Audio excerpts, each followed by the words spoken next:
Hello, wonderful people, and welcome to our Tuesday night reflection. Today, I'm just going to bring a very short reflection for us to think about.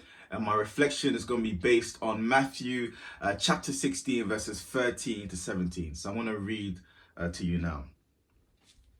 And it says, Now when Jesus came into the district of Caesarea Philippi, he asked his disciples, "Who do people say that the Son of Man is?" And they said, "Some say John the Baptist, others say Elijah, and others Jeremiah, or one of the prophets." He said to them, "But who do you say that I am?" Simon Peter replied, "You are the Christ, the Son of the living God." And Jesus answered him, "Blessed are you, Simon Bar-Jonah, for flesh and blood has not revealed this to you, but my Father in heaven, who is in heaven." Something that I realized during this whole lockdown that we found ourselves in and during this whole pandemic is that I'm beginning to learn new things. I'm not sure if you're in the same position, but I'm beginning to learn new things about the world. We now have this new normal. When I'm going to the shops, there's a new system, there's a new way of doing life.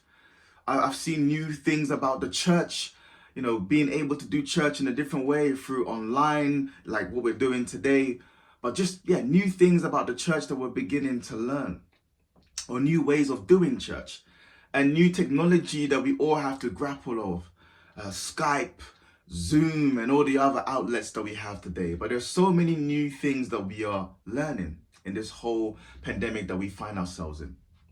But another thing that I've seen for my personal life, and I'm sure you can relate with me today, is that I am beginning to learn new things about the people I live with, about my family members, the people within my household, which I now have Jemima. And we're always together now, which is very interesting. But I've heard so many people say as difficult as it is to be in the same place together and being frustrated at times, there's been a joy.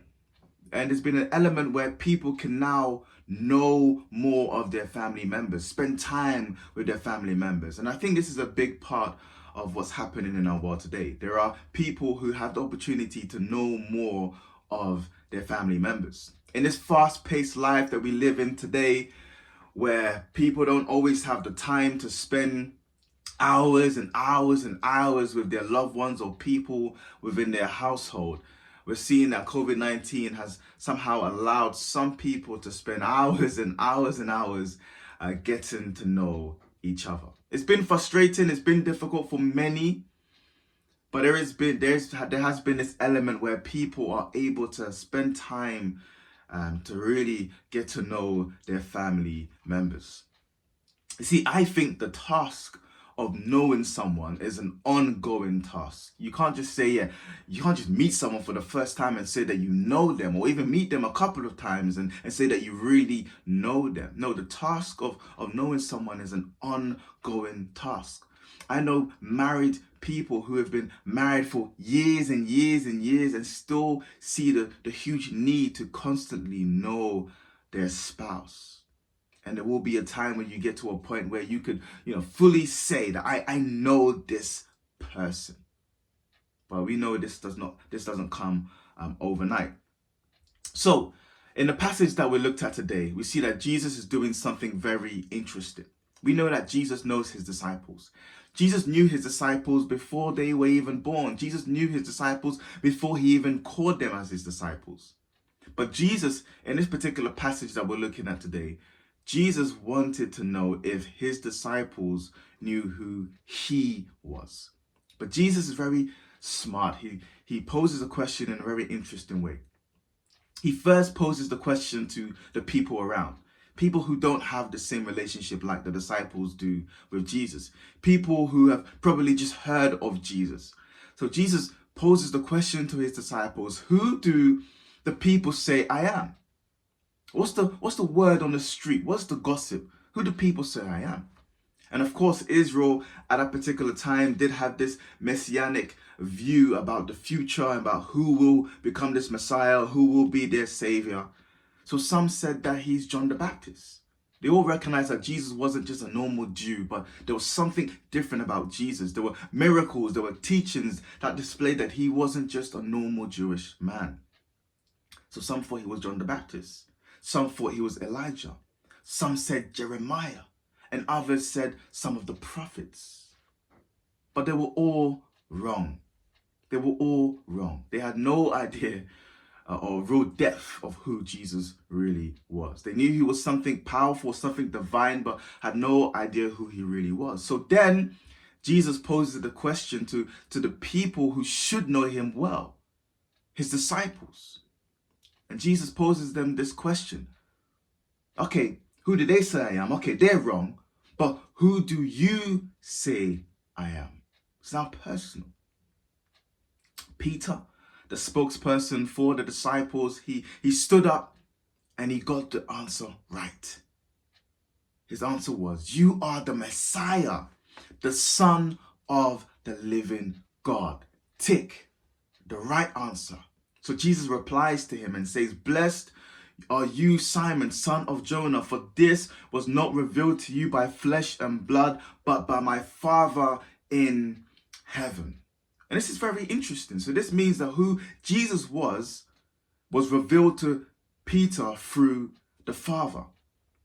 And the beautiful thing about that passage is that that passage relates to us today, because the Father has revealed who Jesus really is to us today. We see it all through the Bible. God has revealed who his Son is to us today. But there is, of course, still an issue. Because even though God has revealed the Son, Jesus Christ, to us today, we still have a part to play in continuing to build our relationship with Jesus, in continuing to really search and understand who Jesus really is to our lives. You see, even though Peter knew who Jesus was, even though Peter had this amazing revelation, there were still times where Peter acted like someone who does not know who Jesus actually is. There were times where Peter doubted Jesus, but he had this revelation, which was not revealed by flesh and blood, but by the Father. But there were still times where Peter doubted Jesus and acted like someone who doesn't know who Jesus is. So yes, God has revealed his Son, Jesus Christ, to us. Jesus is the Savior of the world. Jesus is the Messiah. But we still have a part to play. We still need to develop and build our relationship with Jesus so that we can know him so much more and know his will for our lives. See, when I go over to Africa, there are so many times I get told that this person is my cousin, this person is my auntie, this person is my uncle. And for years, they just stayed my uncle and my cousins. That's the only relationship I had, is that I knew that they were my uncle, they were my aunties, they were my cousins, and that's it. Until I grew up a bit later on and I started to build a relationship with them, I started to speak to them. I started to have conversations with them and saw the things that pleased them and saw the things that displeased them, saw the things they liked and some of the things they hated. And I started to have a relationship with them. So no longer were they just my distant cousin or distant uncles and aunties, but I began to know them through the relationship that I built over time. And this is what we need to do with Jesus. Yes, we may know who he is, but there's still a big part that we need to play where we build our relationship with Jesus. We don't want to be Christians that just know of Jesus, but don't really know who he is. We don't want to be Christians that even know what he's done for us on the cross, but still have no deep relationship with him. And there are so many people who have been Christians for years and years and years, but still don't really know who Jesus is, or who Jesus is has not impacted their lives. We want to be people who know Jesus and have a great relationship with him. So, for a reflection for us today and throughout the week, I want you to think about two questions. And these two questions should allow you to reflect on who Jesus really is. And that is, of course, my first question. Who is Jesus? Just think about it for a moment. Imagine Jesus poses you the question, who do you say I am? Who is Jesus to you? To you personally, who is Jesus? And the next question is, how well do you know Jesus? How well do you know him? If you get some free time, I want you to reflect on these two questions. Who is Jesus to you? Who do you say he is? Is he the Messiah? Is he your Savior? And the next question is, how well do you know him? God has revealed his Son to us today, and he's seeking for us to have a continuous relationship with him so that we can be transformed by Jesus into the likeness of who he is. I hope this is a helpful reflection for you to have throughout this week. God bless.